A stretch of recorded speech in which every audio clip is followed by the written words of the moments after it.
Hi, it's Mel. Hey, I'm going to clap 3 times here for just a moment, and I'll explain in a little while why it is I'm doing that.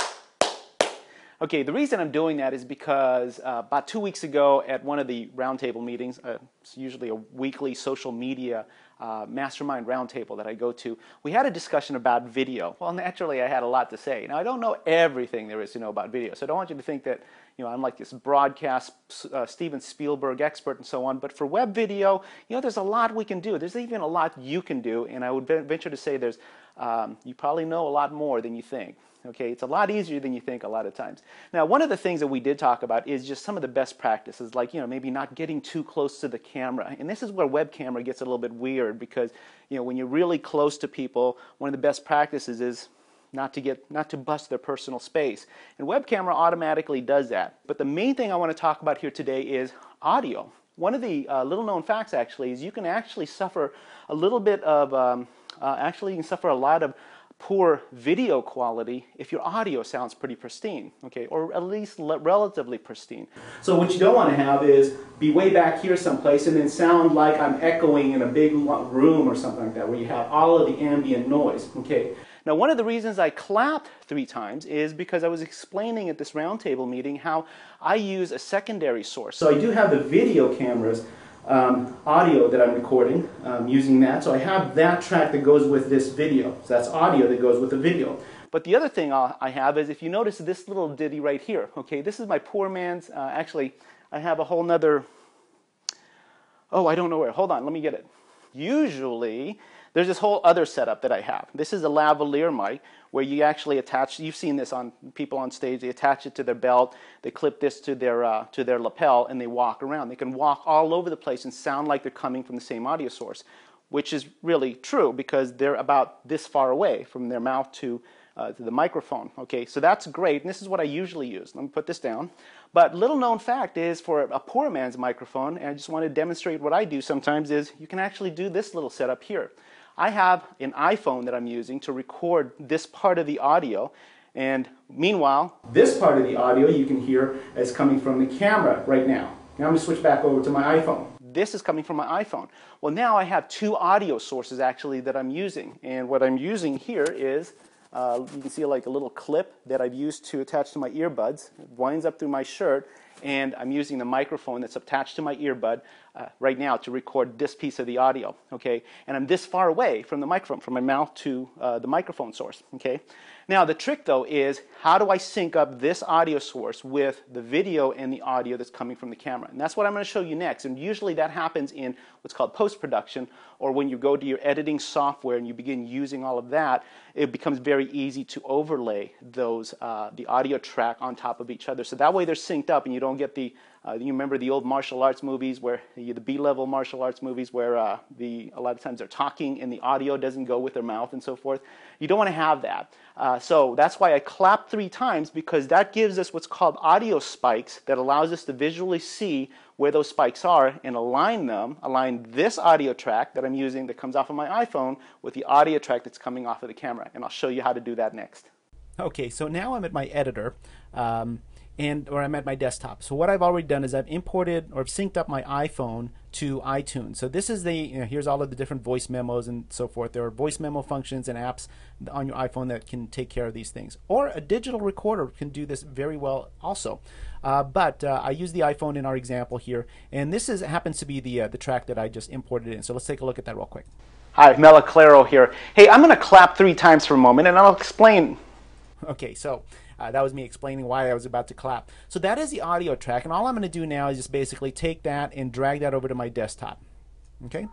Okay, now the thing about iTunes is it comes out as these M4A type files. Now it happens to be that the editor that I use, which happens to be Final Cut Pro, will handle M4A files, okay.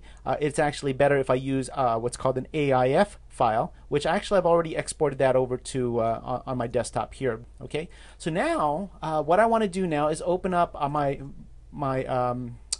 video editor, where I'm going to edit that whole series of videos that you just ended up seeing. Okay, all I'm going to do now is just basically import that file that I had on my desktop into my editor, and whatever editor you use should typically have something called multi-track. It should be a multi-track editor, which really means, if you can see here, I've got a track for my video here.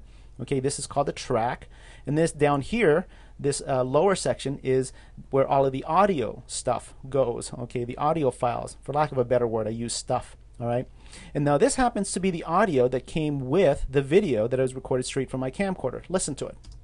Different things there in this roundtable, but okay, a little echoey, right? Because it's capturing all of the ambient noise and so on. All right, so that's the audio that came with the camera, and you want to have a multi-track editor, and what that really means is that you just have the ability to add multiple audio tracks, as many as you want. For this particular program I'm using, I think I can add up to, I think I might actually be unlimited, or up to 99 or something. Okay, and you can add multiple video tracks as well. Okay. So what I wanted to do is on this track here that's labeled, happens to be labeled A3 in my video, that's where I'm going to put my new audio track from the iPhone. Okay, so I'm just going to drag that over and slide that over to there. Okay, the problem now is, let's do it a little more expansion. There's no guarantee that this audio track now that I just imported in, remember this third one is the one that's coming from my iPhone. This is the one that came with the camera. Okay, let's take a listen when we're halfway in the middle somewhere. Know a lot more than you think. Hey, okay, it's a lot easier than you think a lot of times. Now, one of the things that we did talk about is just some of the best practices, like maybe not getting. Okay, so I'm literally talking over myself. So that's the challenge. Is there's no guarantee that this audio track in any way syncs up with this audio track. Well, that's why. Remember in the beginning when I clapped 3 times? That's why I did that, because let me expand on this area right down in here. Okay, I'm gonna zoom up a little bit using my editor. All right. See how those show up really spiking? What I'm gonna do now is just quickly in my editor. Again, it's not a tutorial about how to use my editor, but I'm just going to what I'm doing is I'm muting the audio track that came from the video, and I want you to just listen to the audio track that came from the iPhone. A little while, why it is I'm doing that. Okay. Notice how those spikes are very prominent, both audibly and visually. That's the key thing. So that's why we did the 3 times clapping deal. So what I'm going to do now is just drag this over, this audio track all the way over. So I'm just playing with those 3 spikes, which you can see really easily. Let me zoom in a little bit more. You can see they're very prominent visually in my audio track. So that is what I would say you also need to have with your editor. Your video editor is it needs to be able to display the audio in these what's called waveforms. Okay. So what I'm looking for now is the same 3 spikes on the video track, or the audio that came from my video camera.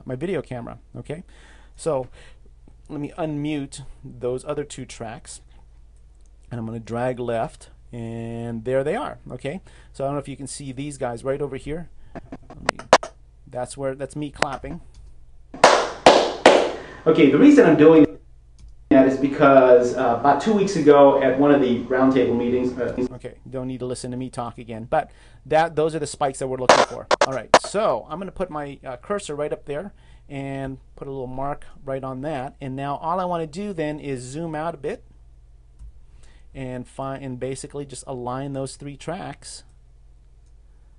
Align those spikes, zoom in some more, and all I'm going to do is just align those spikes with align the spikes that came from the audio from my iPhone with the spikes that came with the audio from the camera. All right, now let's take a listen. Okay, the reason I'm doing that is because okay, much better. So they're synced up now. Now let me do this. I'm going to mute out the audio track that came from the camera, and we're going to listen to just the audio that came from the iPhone, synced up now with the video itself. Doing that. Okay, the reason I'm doing that is because about 2 weeks ago at one of the roundtable meetings, it's usually a weekly social media mastermind roundtable that I go to. Okay, so that's about it right there. So that's quick and dirty. That's why you saw me clapping, and shows you just another way that you can use another video source using a digital media recorder like an iPhone or an Android, or even a Sony digital voice recorder that works very well with these things as well. Okay, hope that helps, and I will meet you next time. Take care.